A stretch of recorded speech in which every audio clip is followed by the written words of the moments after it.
चर्चा कराई दाए सैया शिव चर्चा कराई दाए सैया।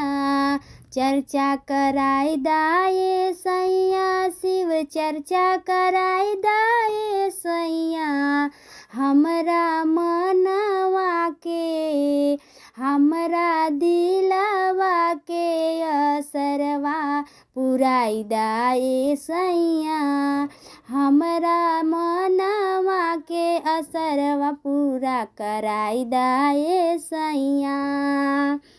आसन लगाई दाए सैया ढोलक बजाई दाए सैया।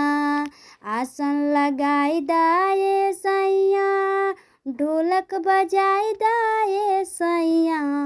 हमरा मनवा के असरा पुराई दाए।